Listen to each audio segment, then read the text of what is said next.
Class 9th की छात्राएं, मैं आज आपको गृह विज्ञान में पाठ 2 व्यवस्था और पाठ का नाम है गृह और परिवार के संदर्भ में। मतलब गृह अर्थात घर और परिवार के संबंध में क्या क्या व्यवस्थाएं होनी चाहिए, इस पाठ में इसका वर्णन किया गया है। व्यवस्था से इसकी पाठ सामग्री में है व्यवस्था का अर्थ, गृह व्यवस्था का अर्थ, उसकी परिभाषा, उद्देश्य, साधन, गृह व्यवस्था को प्रभावित करने वाले कारक, गृह व्यवस्था के कुशल संचालन में बाधाएं, गृह व्यवस्था का महत्व, इतने आपके सामग्री इस पाठ में व्यवस्था के पाठ में सामग्री है। इनमें से कुछ के विषय में मैं आज आपको समझाऊंगी। व्यवस्था के अंतर्गत आता है गृह भी मानव की मूलभूत आवश्यकताओं में से एक है। गृह अर्थात घर, मानव अर्थात मनुष्य। जो घर है ये मनुष्य की आवश्यक आवश्यकताओं में से एक है। घर एक ऐसा स्थान होता है जहाँ मनुष्य अपने संपूर्ण जीवन का 3/4 भाग व्यतीत करता है। प्राचीन काल में आदि मानव जंगलों में रहते थे, गुफाओं में रहते थे। विज्ञान के आविष्कारों से धीरे धीरे मनुष्य ने अपने निवास स्थान को सुविधाजनक और आरामदेह बनाने का प्रयास किया। अर्थात पहले लोगों के पास घर नहीं होते थे। जो मनुष्य थे वो आदि मानव की तरह थे। ना पहनने के लिए कपड़े होते थे, ना वो खाना पकाकर खाते थे और जंगल में रहते थे और फल फूल खाते थे और गुफाओं में रहा करते थे। लेकिन जैसे जैसे विज्ञान ने उन्नति की वैसे वैसे लोग धीरे धीरे अपने घर बनाने लगे। पहले कच्चे मकान बनते थे, बाद में फिर पक्के मकान बनने लगे और अपनी अपनी स्थिति के अनुसार लोग सुविधाजनक और आरामदेह तरीके से हर चीज़ बनाने का प्रयास करने लगे। अपने परिश्रम और बुद्धि कौशल से मानव ने अपनी आवश्यकताओं की अन्य वस्तुएं भी अपने स्थायी निवास स्थान, स्थायी मतलब अपनी निजी स्थान पर सुनियोजित कर ली, जिसके फलस्वरूप उसका जीवन सुगम अर्थात सरल और आनंदमय होता चला गया। थोड़ा नीचे आते हैं। व्यवस्था जो हमारे टॉपिक में है, व्यवस्था या प्रबंधन एक मानसिक प्रक्रिया है जो योजना के रूप में प्रकट होती है तथा योजना के अनुरूप ही संपादित एवं नियंत्रित होती है। व्यवस्था जो होती है वो कार्यकारी नेतृत्व का कार्य है या मुख्यतः एक मानसिक प्रक्रिया है या कार्य के नियोजन, संगठन तथा सामूहिक उद्देश्य की पूर्ति के लिए अन्य व्यक्तियों के कार्यों के नियंत्रण से संबंधित है। फिर व्यवस्था के अंतर्गत ही आता है किसी कार्य को पूरा करना ही व्यवस्था है। किसी भी कार्य को हम लेते हैं, चाहे वो घर बनाना हो, खाना बनाना हो, पढ़ाई करना हो, जिसको जो भी कार्य करना होता है उसकी पहले वो व्यवस्था करता है। या किसी कार्य के पूरा होने के साथ ही समाप्त नहीं होती, वरन यह एक सतत प्रक्रिया है। बराबर ये व्यवस्था की प्रक्रिया चलती रहती है या किसी लक्ष्य की प्राप्ति तक तो चलती ही है, उसके साथ ही अगले लक्ष्य के प्रबंध में लोग आगे फिर व्यस्त हो जाते हैं। अब आप व्यवस्था का थोड़ा सा अर्थ देखिए। व्यवस्था का अर्थ क्या है? अर्थ अथवा तात्पर्य। व्यवस्था से तात्पर्य है उचित प्रबंध करना। कोई संस्था हो, कोई समारोह हो, संस्था कोई भी हो, चाहे वो विद्यालय हो, चाहे हॉस्पिटल हो, कोई भी संस्था हो, चाहे कोई धर्मशाला हो, कुछ भी हो, कोई समारोह हो या अन्य किसी प्रकार का कार्यक्रम हो, उचित प्रबंध तथा व्यवस्था पर ही उसकी सफलता निर्भर करती है। उदाहरण के लिए किसी विद्यालय का कार्य सुचारू रूप से चलाने और बच्चों को ठीक से शिक्षा देने के लिए यह आवश्यक है कि स्थान और उपकरण ठीक हो, मतलब जो भी व्यवस्था हो वो ठीक हो, बैठने की, पढ़ाने की, ये सब ठीक हो, तथा योग्य अध्यापकों का प्रबंध हो। टीचर भी पढ़ाने वाले हों, बैठने उठने की व्यवस्था हो और शिक्षा देने के लिए आवश्यक उपकरण हो। यह सब व्यवस्था ठीक से करने का उत्तरदायित्व प्रधानाचार्य का होता है। इसी प्रकार घर को सुखद, शांति और प्रसन्नता से पूर्ण बनाने का उत्तरदायित्व गृहिणी का होता है। गृहिणी जो होती है वही घर का उत्तरदायित्व उसके ऊपर टिका होता है। उसी प्रकार से ईंट, सीमेंट आदि से मकान तो इंजीनियर के निरीक्षण में राजगीर और मजबूत बना देते हैं, किंतु उस मकान को अपना और अपने परिवार का घर बनाने का पूरा भार गृहिणी पर होता है। ये है व्यवस्था से तात्पर्य। आगे और भी इसके तात्पर्य थोड़े से हैं। गृह व्यवस्था से तात्पर्य उस प्रक्रिया से है जिसे परिवार के निश्चित लक्ष्यों की प्राप्ति के लिए नियोजित व क्रियान्वयन किया जाता है। एक कुशल गृहिणी गृह व्यवस्था को नियोजित रूप देकर अपने परिवार के निर्धारित लक्ष्यों की प्राप्ति में सहयोग करती है। एक अगर कुशल गृहिणी होती है, समझदार गृहिणी होती है, पढ़ी लिखी गृहिणी होती है, तो वो अपने घर की व्यवस्था के लिए एक योजना बनाती है और अपने परिवार के साथ उनके लक्ष्यों की प्राप्ति में सहयोग करती है तथा परिवार में उपलब्ध माने प्राप्त साधनों का उचित प्रयोग करके जितने परिवार के जो सदस्य होते हैं उनकी सबकी आवश्यकताओं की पूर्ति करके उन्हें अधिकतम संतुष्ट प्रदान करती है या उनको सुख प्रदान करती है।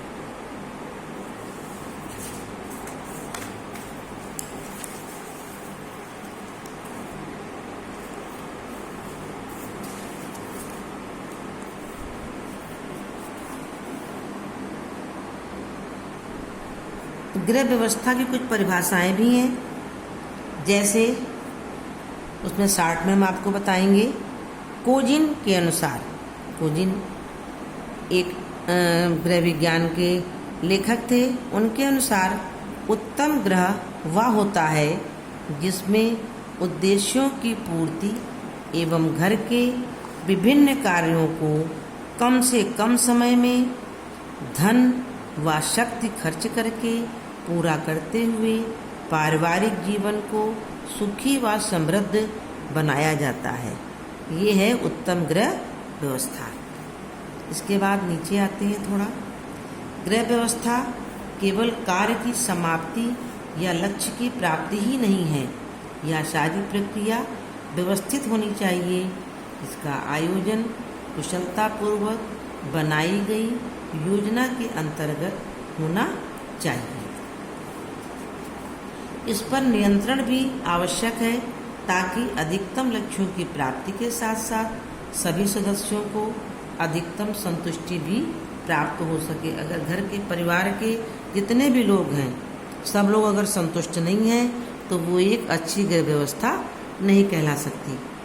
गृह व्यवस्था के सोपान मुख्य हैं, उसके 3 सोपान मुख्य हैं। गृह व्यवस्था के 3 प्रमुख पद या सोपान निम्नलिखित हैं। पहला नियोजन, दूसरा नियंत्रण, तीसरा मूल्यांकन। नियोजन अर्थात अनुभवों के आधार पर किसी समस्या पर विचार करना, अपने चिंतन, तर्क व कल्पना के द्वारा उस समस्या के समाधान हेतु सर्वाधिक उपयुक्त विकल्पों का पता लगाना तथा उन विकल्पों के आधार पर व्यवस्था की रूपरेखा का निर्माण करना ही नियोजन कहलाता है। अर्थात कोई भी कार्य करना है तो अपने अनुभव के आधार पर उसको चिंतन माने सोचना कि इस कार्य को कैसे करें, इसकी एक भूमिका बनाना और उसके आधार पर व्यवस्था की रूपरेखा तैयार करके जो निर्माण होता है वो एक योजनाबद्ध गृह व्यवस्था के अंतर्गत आ जाता है। दूसरा है नियंत्रण। व्यवस्था के नियोजन के अनुसार कार्य करना ही नियंत्रण कहा जाता है। किसी भी कार्य की गृह व्यवस्था को जब योजना के अनुसार बनाया जाता है तो ये एक नियंत्रण भी है कि समय से सारे कार्य हो रहे हैं। नियंत्रण के अंतर्गत पारिवारिक साधनों तथा स्रोतों का उचित एवं व्यवस्थित उपयोग तथा सभी सदस्यों का पूर्ण सहयोग प्राप्त करना भी सम्मिलित है। गृह व्यवस्था के अंतर्गत नियंत्रण में सभी परिवार के लोगों को गृहिणी का पूर्ण सहयोग देना चाहिए। इसका अर्थ ये हुआ। अब है मूल्यांकन। पिछली व्यवस्था के मूल्यांकन के आधार पर ही नई व्यवस्था को उचित रूप में सफलता की ओर अग्रसर कराया जा सकता है। जब नियोजन बन जाएगा गृह व्यवस्था का, उस पर नियंत्रण होगा, तभी उसका मूल्यांकन भी आंका जा सकता है।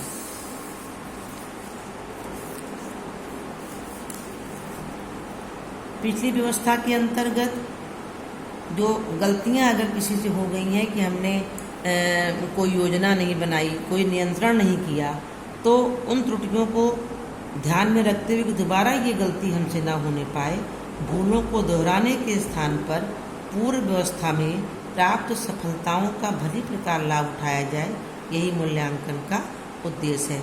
मतलब अगर कोई चीज़ योजना से नहीं बनी, उस पर नियंत्रण नहीं हुआ, तो उसमें अव्यवस्था बहुत हो जाती है। तो आगे इस बात का ध्यान रखना मूल्यांकन करके कि हमने कौन कार्य अच्छा किया, कौन कार्य हमसे गलती से हुआ, आगे वो कार्य गलती से ना होने पाए, वो दोहराने न पाए, और जो कार्य अच्छा हुआ उसी के अनुसार और भी अच्छा कार्य करें। इसको करना ही मूल्यांकन का उद्देश्य है। ये आपका हो गया सोपान। अब गृह व्यवस्था का उद्देश्य क्या है? गृह व्यवस्था द्वारा निम्नलिखित उद्देश्यों की पूर्ति की जाती है। इसकी हेडिंग है गृह के वातावरण को उत्तम बनाना। पारिवारिक सुख समृद्धि के लिए आवश्यक है कि गृह का वातावरण उत्तम हो।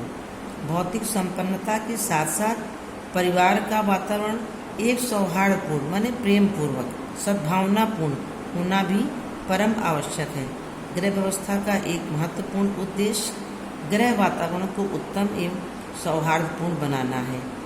इस उद्देश्य की प्राप्ति के लिए परिवार में अनुशासन तथा मूल्यों की स्थापना होती है।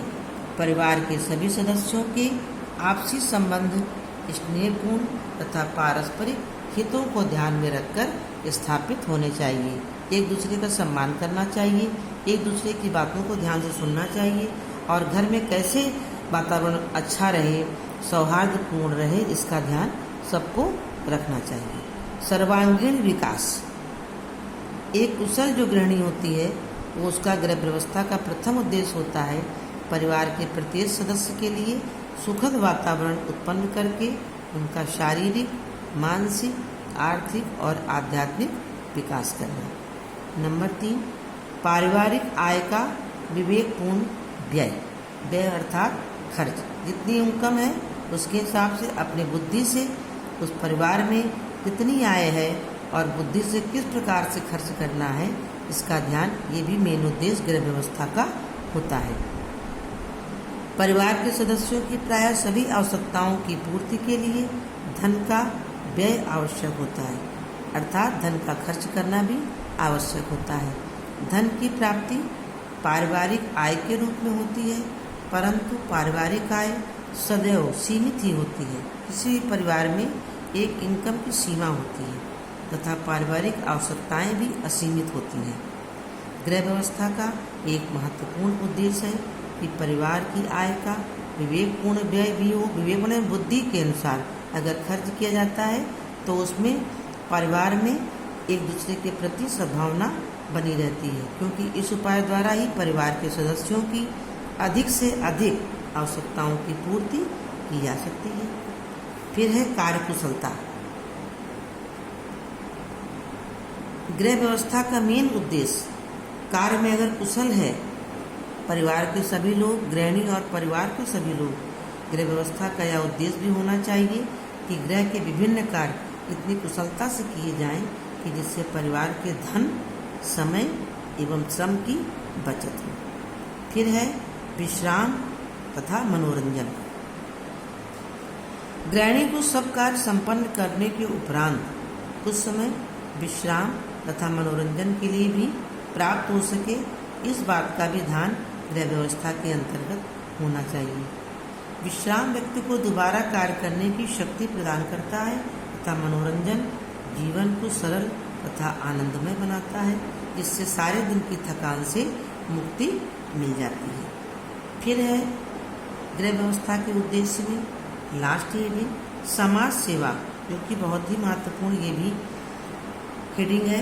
प्रत्येक व्यक्ति अपने परिवार के साथ समाज व समुदाय से भी संबंध रखता है, अतः गृह कार्य इस प्रकार व्यवस्थित करना चाहिए जिससे परिवार के सदस्य अपना कुछ समय समाज सेवा, अन्य आत्मीय जनों से मिलना जुलना, उसके लिए वो समय निकाल सके, एक दूसरे के घर आ जा सके, एक दूसरे के सुख दुख में भागीदारी बन सके तथा धार्मिक एवं आध्यात्मिक कार्यों से आत्मसंतुष्टि प्राप्त कर सके।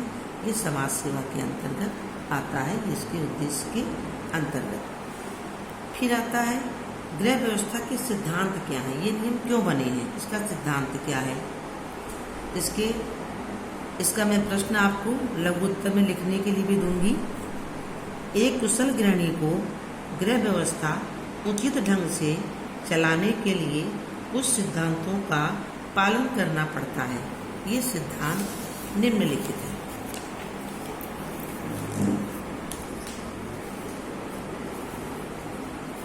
देखिए गृह व्यवस्था के सिद्धांत।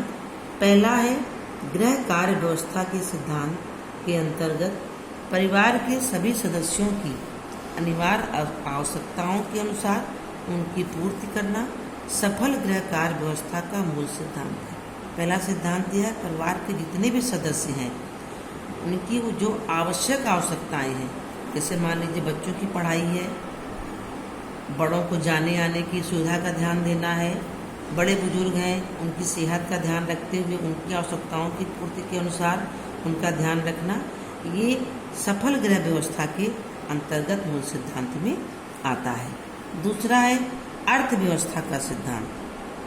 गृह व्यवस्था में उचित व्यय अर्थात खर्च करते हुए कुछ ना कुछ बचा लेना, जितनी भी इनकम हो रही है उसमें से कुछ ना कुछ बचाना ही अर्थव्यवस्था के सिद्धांत का आवश्यक पहलू है। इसके लिए बचत को उचित माध्यम से विनियोग करना भी, विनियोग माने उसका कहाँ उपयोग करना है ये भी आवश्यक है। घर में रखना है या बैंक में जमा करना है, क्या करना है इसका भी ध्यान रखना, इस बात को जानना भी परम आवश्यक है। ये भी आपके गृह व्यवस्था के सिद्धांत के अंतर्गत आता है। तीसरा श्रम व समय की बचत का सिद्धांत। गृहिणी में इतनी योग्यता होनी चाहिए, गृहिणी के ऊपर ही गृह व्यवस्था की सारी जिम्मेदारी अधिक होती है, तो इसलिए गृहिणी में इतनी योग्यता होनी चाहिए कि वह कार्य करते समय श्रम व समय की बचत करे ताकि बचे हुए समय का किसी अन्य प्रकार से उपयोग किया जा सके। इसके अंतर्गत आता है जैसे मान लो कोई भी सामान है, जहाँ से उठावे वहीं पर रखे, उससे दोबारा अगर उस सामान को उठाने की आवश्यकता होती है तो उससे श्रम और समय दोनों की बचत होती है, और ये भी सिद्धांत के अंतर्गत आता है। फिर चौथा है अवकाश व मनोरंजन के सिद्धांत। ये भी गृह व्यवस्था के अंतर्गत गृहिणी के लिए और उसके परिवार के लिए बहुत ही महत्वपूर्ण सिद्धांत है। गृहिणी को गृह कार्य के पश्चात शारीरिक व मानसिक थकान होती है, शरीर भी थक जाता है, मन भी थक जाता है, अतः उसे आराम की आवश्यकता होती है। इसके साथ साथ अवकाश के समय में मनोरंजन भी आवश्यक है, और साथ में जिस दिन छुट्टी होती है उस दिन कुछ मनोरंजन की भी आवश्यकता होती है। मनोरंजन किसी भी प्रकार से किया जा सकता है, जैसे पत्र पत्रिकाएं पढ़कर, अखबार पेपर पढ़कर, सिनेमा या पिक्चर हॉल जाकर, टेलीविज़न आदि देख करके अवकाश में मनोरंजन किया जा सकता है। ये परिवार के गृह व्यवस्था के मूल सिद्धांत हो गए। अब मैं आपको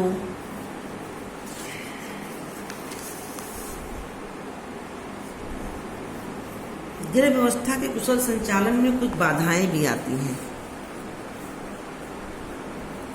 जब भी कोई व्यवस्था की जाती है घर संबंधी, उसके कुशल माने अच्छे तरीके से का संचालन हो, उसमें बाधाएं भी आती हैं। जैसे एक कुशल गृहिणी अपनी गृह व्यवस्था को बड़े व्यवस्थित ढंग से पूर्ण करती है, नियंत्रण से, मूल्यांकन के द्वारा उसमें परिवर्तन करके अधिक सफलता भी प्राप्त करती है। परंतु गृह संचालन की व्यवस्था करना अत्यंत कठिन कार्य है, जिसमें प्रायः गृहिणियाँ सफल नहीं हो पाती हैं।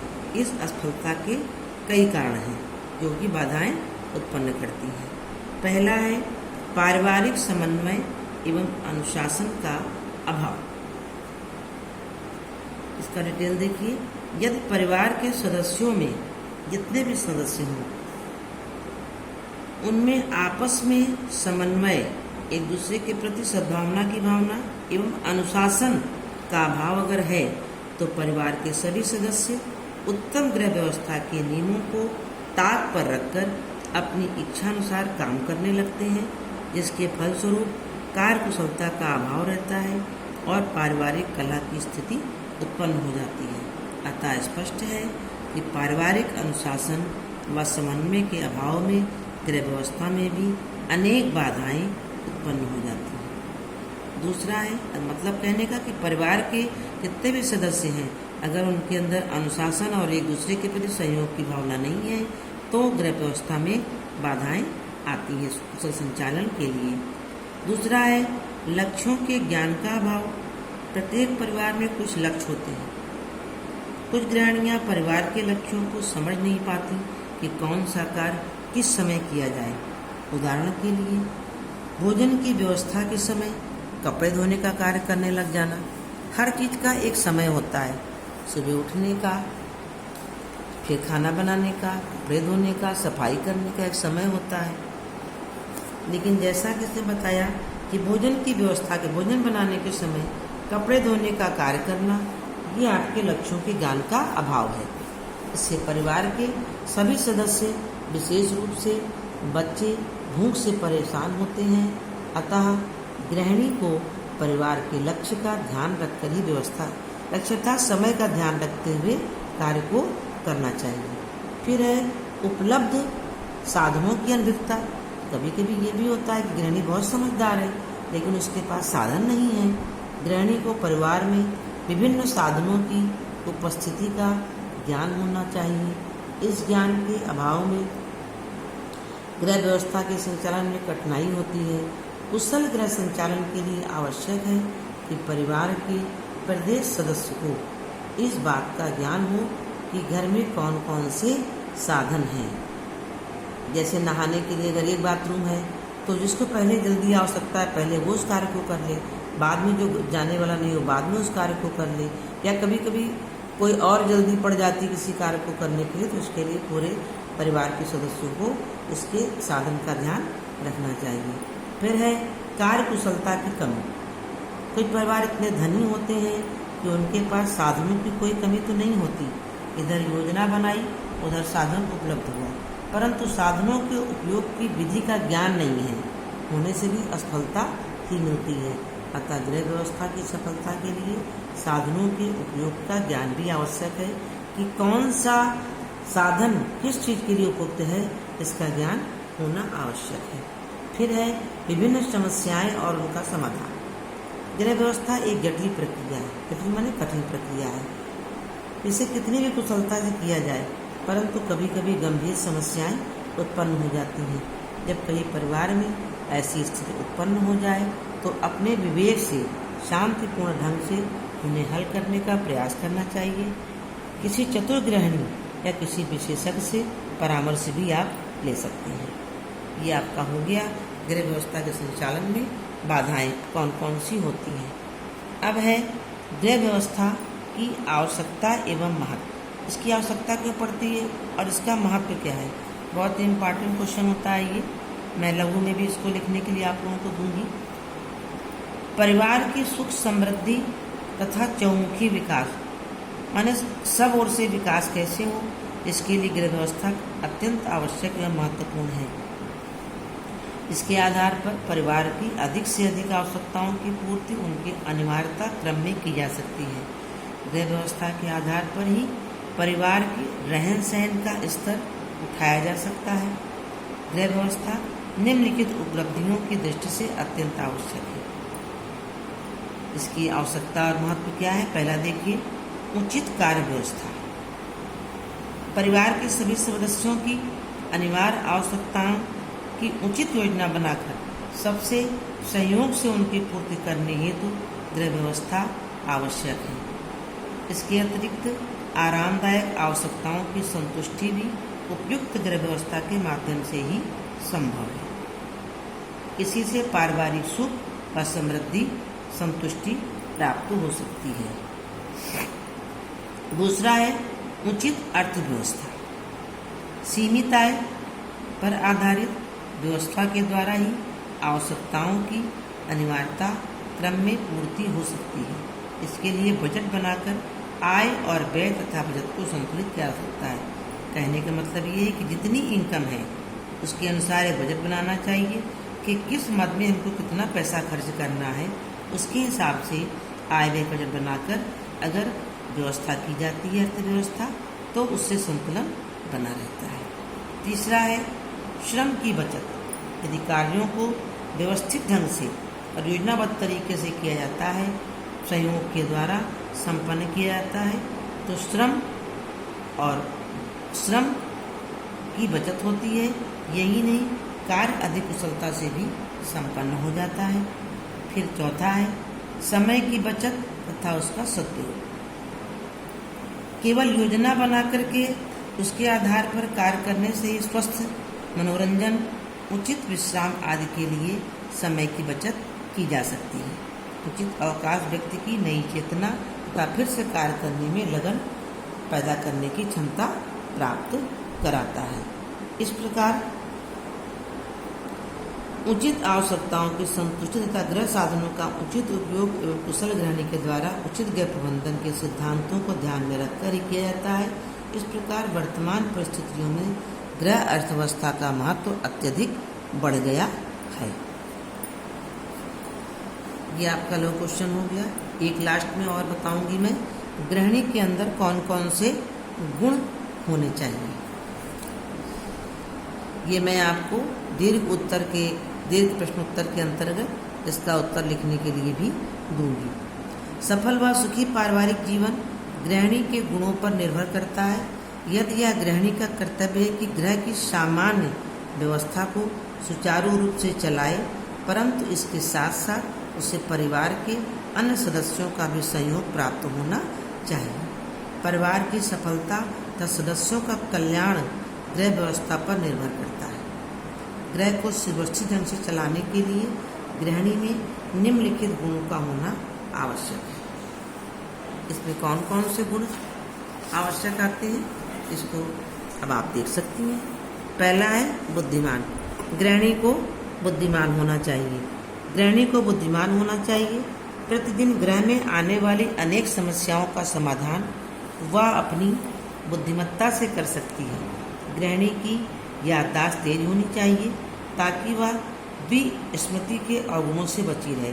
इन्हें कोई सामान कहीं रखा और भूल गए, उसकी वजह से घर में 4 लोग 4 बात कर रहे हैं, तो गृहिणी को बुद्धिमान और बुद्धि उसकी याददाश्त तेज होनी चाहिए। दूसरा, उत्साह। गृहिणी में गृह कार्य करने के लिए उत्साह का होना परम आवश्यक है। उसमें नए नए ज्ञान की जानकारी प्राप्त करने का उत्साह होना चाहिए। इसके साथ साथ दूसरों को भी कार्य के प्रति उत्साहित करते रहना चाहिए। नंबर 3, कल्पनाशील। उत्तम गृह व्यवस्था के लिए गृहिणी में कल्पना माने सोचना कि इस काम को कैसे करें कि मेरी जो गृह व्यवस्था है वो अच्छी तरीके से चले। इस गुण का उपयोग करके वह अपने घर की साज सज्जा आकर्षक व रुचिकर ढंग से करेगी। अपनी कल्पना का तरह तरह से उपयोग करके नई नई कलात्मक व अनूठी वस्तुओं को बना सकेगी। इस प्रकार से जैसे आजकल यूट्यूब से देख करके तमाम प्रकार की साज सज्जा की आकर्षक और रुचिकर चीज़, चाहे वो खाने की हो चाहे सजाने की हो, बनाई जाती है। नंबर 4, सहानुभूति युक्त एवं कोमल। गृहिणी को परिवार के अन्य सदस्यों से कोमल एवं सहानुभूतिपूर्ण व्यवहार करना चाहिए। कोमल माने प्रेम पूर्वक सहृदयता के साथ, सहानुभूति माने एक दूसरे के प्रति प्रेम की भावना का व्यवहार करना चाहिए। इस गुण से वह दूसरों से सामंजस्य आसानी से बना लेगी। फिर है न्यायप्रिय।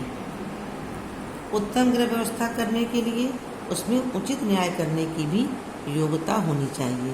गृह व्यवस्था करते समय उसे गृह प्रबंध संबंधी अनेक निर्णय लेने पड़ते हैं। उसकी योजना कैसे बनानी है, उसे संचालित कैसे करना है, उस पर नियंत्रण कैसे करना है तथा उसका मूल्यांकन क्या होगा, इसका ध्यान गृहिणी को ही करना पड़ता है। उससे वर्तमान व भविष्य के निर्णय भी लेने पड़ते हैं कि आगे हमको किस प्रकार से किस कार्य को करना है। रचनात्मकता। गृहिणी को अपने रचनात्मक गुणों को जागृत करना चाहिए ताकि वह अपना समय शिल्पकला, पेंटिंग, बाटिक पेंटिंग आदि में लगा सके व बच्चों को भी ये चीज़ें सिखा सके। कभी कभी इन कार्यों से वह पारिवारिक आय को भी बढ़ा सकती है। इससे मत अर्थात वो बिजनेस भी कर सकती है कि बना करके उससे 4 पैसा भी कमा सकती है। स्वयं पर नियंत्रण। पारिवारिक जीवन में तनाव, चिंता तथा चिड़चिड़ाहट आदि उत्पन्न होती रहती है। गृहिणी में इस गुण का होना अति आवश्यक है जिससे वह स्वयं पर नियंत्रण रखे और घर के सभी कार्य करे तथा परिवार का वातावरण उत्तम व सुखमय रखे। 8वां है साधन संपन्न। पारिवारिक समस्याओं का समाधान करने के लिए उसे साधन संपन्न होना चाहिए। हर चीज़ें की वस्तुओं के साथ कैसे करें, कितना पैसा बचाएं कि हम कौन सा साधन किस महीने में खरीद सकें, इसका उसको ध्यान रखना चाहिए। भविष्य के लिए उसे कुछ धन बचाकर रखना चाहिए ताकि बीमारी या अन्य अचानक आए हुए खर्चों में उस साधन का उपयोग कर सके। लास्ट है बातचीत करने की योग्यता। गृहिणी में परिवार के अन्य सदस्यों से बातचीत करने की योग्यता होनी चाहिए। वह अपनी योजना, विचार, रुचि, पसंद आदि को बातचीत के द्वारा परिवार के अन्य सदस्यों को बता सकती है तथा उनके विचारों को जान सकती है। इस प्रकार परिवार में होने वाले विशेष अवसर के कार्यक्रम बातचीत के द्वारा तय किए जा सकते हैं। इसके साथ साथ गृहिणी में कुशल संचालनकर्ता, सफल निर्देशिका आदि गुण भी आवश्यक है। इस प्रकार गृहिणी के में कौन कौन से गुण होने चाहिए वो मैंने आपको बताया। अब बच्चों, मैं आपको इसी व्यवस्था के अंतर्गत गृह और परिवार के संबंध में जो आपके पाठ का नाम है उसमें मैं आपको कुछ कार्य दे रही हूँ, उसको आप लोगों को करके दिखाना है। ये दीर्घ उत्तरीय प्रश्न है। एक मैं दे रही हूँ। पहला, गृह व्यवस्था से क्या तात्पर्य है। जैसा कि मैंने अभी आपको गृह व्यवस्था का तात्पर्य समझाया। घर की व्यवस्था